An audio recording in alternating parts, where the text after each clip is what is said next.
Think back to the Saiyan Saga, the Z-Fighters one by one, falling against an overwhelming force, Piccolo sacrificing himself, Gohan struggling to stand, the tension building with every second as we all waited for Goku to arrive. And then, when he finally did, it was pure hype. But here's the thing, Dragon Ball didn't just get more exciting when Goku arrived. It got better because he wasn't there in the first place. How does that work? How can sidelining the main character actually make the story stronger? It's not something you see too often, yet Toriyama pulled it off brilliantly, time and time again. Today, let's break down how Goku's absence made Dragon Ball even greater.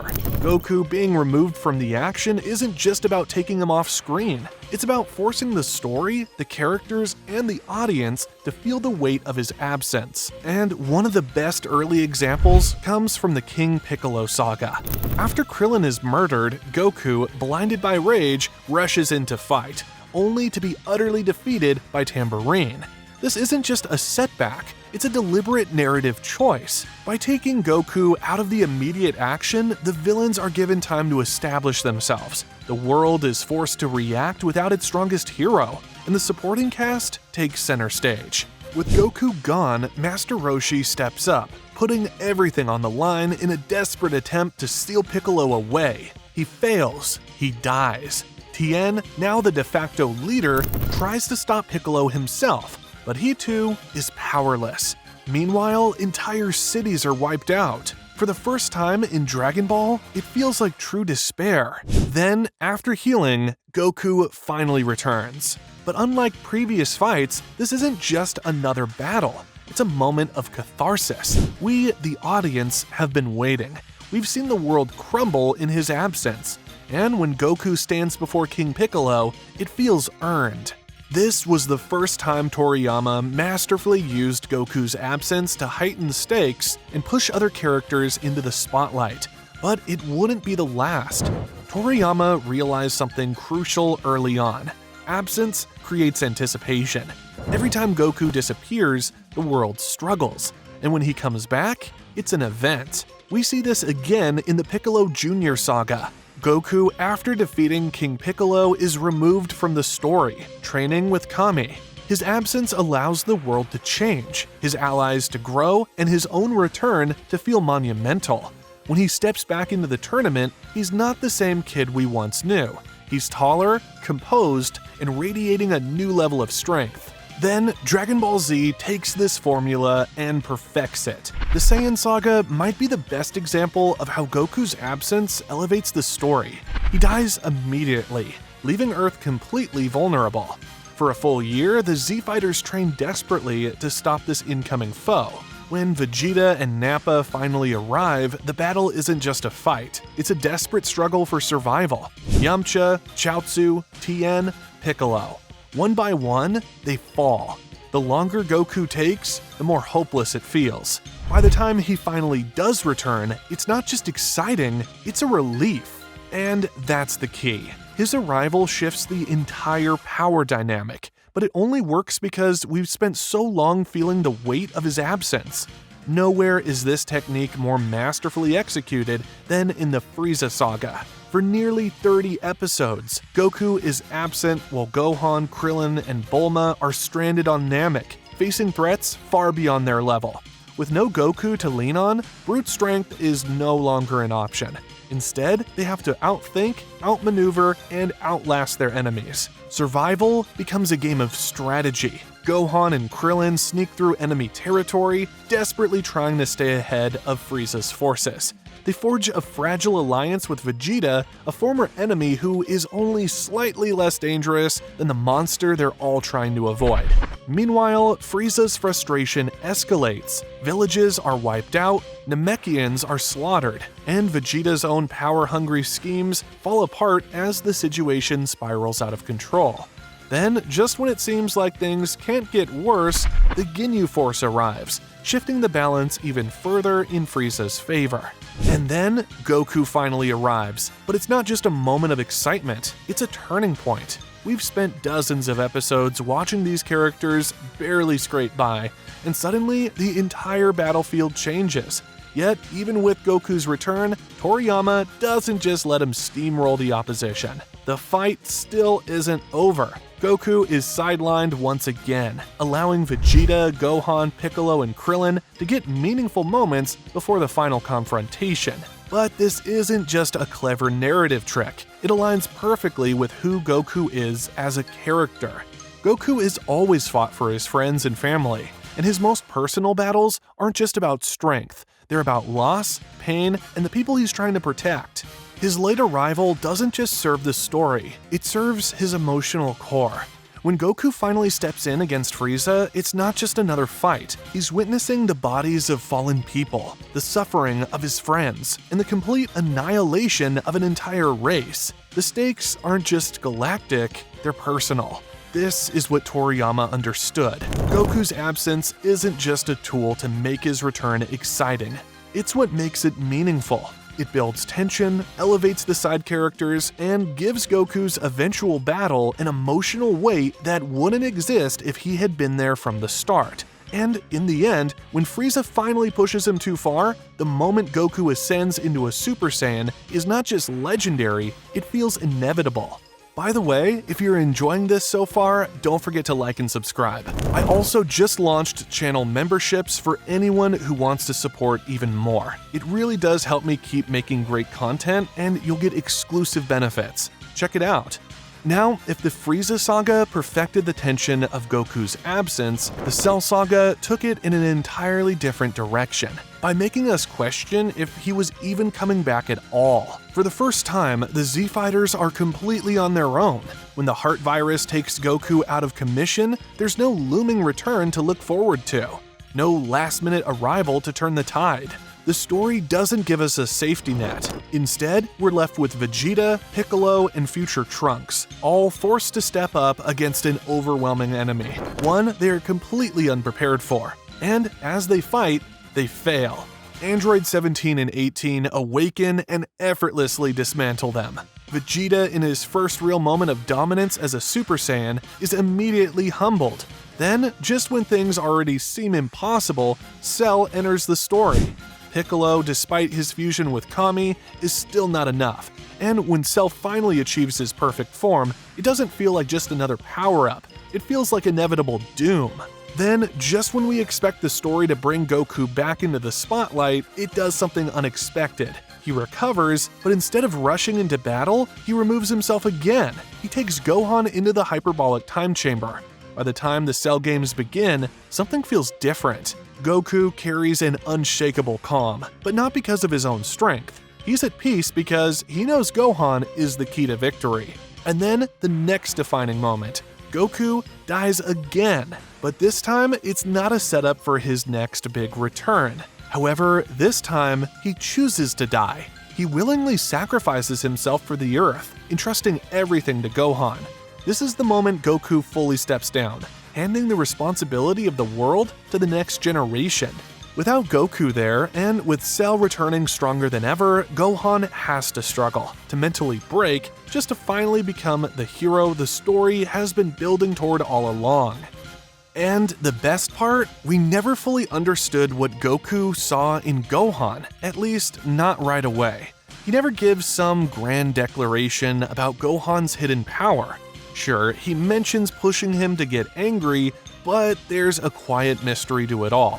Goku isn't just training Gohan, he's waiting, completely certain of something we can't yet see. His previous absence into the time chamber only deepens that mystery, making us question what he knew that no one else did. We weren't just waiting for Gohan to explode, we were waiting to understand why Goku believed in him so much. But just because Goku is absent doesn't guarantee a great story. And just because he's present doesn't automatically ruin one. It all comes down to how his presence or absence is used. The Buu Saga is a prime example of an arc where Goku being there was better than when he wasn't for me. For 7 years, Goku has been dead, leaving a noticeable void, and his reappearance is just so exciting. The stakes feel high from the moment he steps back into the world of the living, and his presence is genuinely engaging from start to finish. But part of what makes this work isn't just Goku being there, it's the anticipation of his return. After years of absence, both the characters and the audience are eager to see how much he's changed, how strong he's become, and how he interacts with a world that has moved on without him. Goku seeing his sons grown up, his reunion with old friends, and the way Vegeta reacts to his return all add layers to the story. And this is where Goku's presence actively drives the narrative. His return directly fuels Majin Vegeta's arc. Vegeta, having stewed in his own self-doubt for years, is confronted with the one man he's never been able to surpass. The knowledge that Goku has been held back by death, yet still rivals him, pushes Vegeta over the edge, driving him to make the desperate choice to sell his soul for power. It's not just that Goku is back, it's that his absence beforehand gave his return weight, and ironically, the time limit on his presence makes it feel even more impactful. His return isn't permanent. He doesn't get to finish what he started. He's here for a moment, and then he's gone again, leaving the world to deal with the threat. It's a rare case where Goku's presence works not because he's the one solving the problem, but because his existence alone fuels the emotional stakes of the story. However, we all know what happens next. The Buu Saga loses momentum, at least in my eyes. The arc starts strong, with unique character dynamics and compelling build-up, but somewhere in the middle, things start to unravel. Gotenks steps up as Earth's supposed last hope, only to waste time goofing around before ultimately losing. Super Buu emerges as an even greater threat, pushing the stakes higher. Then, after all the build-up, Gohan finally arrives, now stronger than ever, only for it all to amount to nothing. His long-awaited return, hyped up as the moment where the next generation would take over, is undercut within a few episodes. This chaotic middle portion of the Buu Saga is what, in my opinion, makes it the weakest of Dragon Ball Z's 4 major arcs. The direction feels unfocused. The torch passing that was set up earlier is abandoned, leaving the audience unsure of where the story is heading. Rather than a clear progression toward resolution, the narrative meanders, throwing in last-minute fusions, power-ups, and transformations without the same level of tension or build-up that made past arcs work so well. But then Goku and Vegeta return, and suddenly the arc regains its footing. Their reappearance leads to the introduction of Vegito, one of the most popular and stylish fusions in the franchise. From there, we transition to Kid Buu, which, while a bit of a reset narratively, delivers some of the arc's best moments. The battle between Goku and Vegeta against Buu isn't just another fight, it's a culmination of their entire rivalry and partnership. Vegeta finally acknowledges Goku's strength, a character-defining moment that had been building for years. And of course, there's the Spirit Bomb, the ultimate callback to Dragon Ball's core themes of unity and collective effort. With the end of the Buu Saga, Goku returns to life permanently, and from that moment on, Dragon Ball enters an era of non-stop Goku-centered storytelling. The first being Dragon Ball GT. While the show attempted to take Goku in a different direction by reverting him to a child, it still centered everything around him.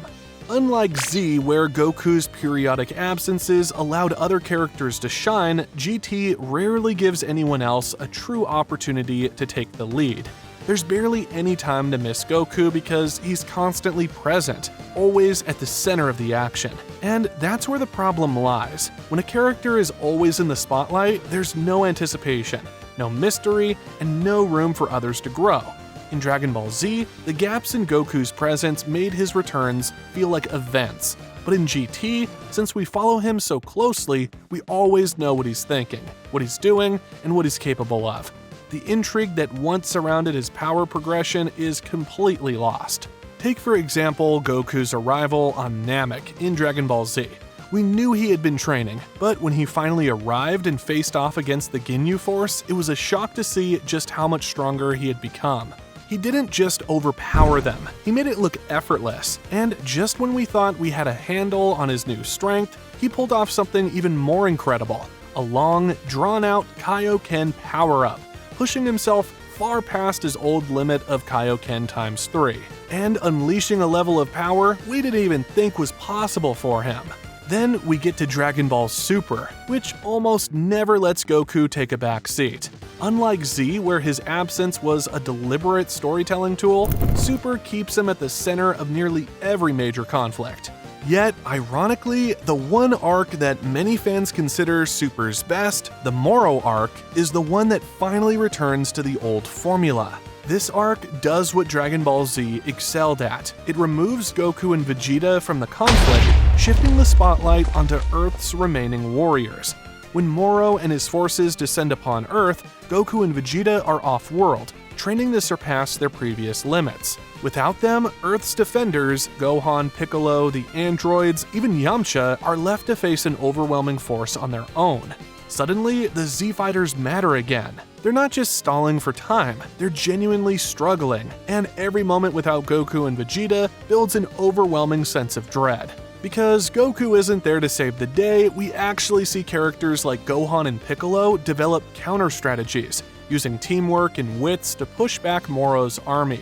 Then, Goku finally returns, earning his Ultra Instinct transformation. His arrival marks the turning point, but only because everything leading up to it was meaningful. For me, the Moro arc feels closest to classic Dragon Ball Z storytelling, because it actually makes you feel Goku's absence before allowing him to earn his return. It proves that when Dragon Ball lets its sidecast step up and lets the world struggle before the main hero arrives, the impact is infinitely greater. Ironically, Battle of Gods also used this technique. Goku loses to Beerus early on, is removed from the fight, and we get character-driven interactions that wouldn't have happened otherwise. Vegeta gets one of his best moments, snapping and attacking Beerus when Bulma is struck. Only after we see how the others respond to the situation does Goku re-enter the fight, bringing the story full circle. This pattern isn't a coincidence. When Dragon Ball strategically removes Goku, it allows for stronger storytelling, deeper character moments, and an earned sense of tension. That doesn't mean every arc has to sideline him, nor does it mean that his presence ruins a story. But looking back, history shows that when Goku is absent, stakes feel higher. The sidecast gets actual development, and his eventual return is meaningful. Would Dragon Ball benefit from using this technique more often? Does the series now rely too much on keeping Goku in the center?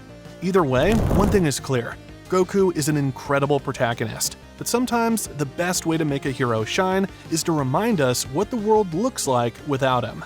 If you enjoyed this video, like and subscribe. We're trying to get to 20K, and I would love to have you on board. Also, check out some of my other videos. See you there.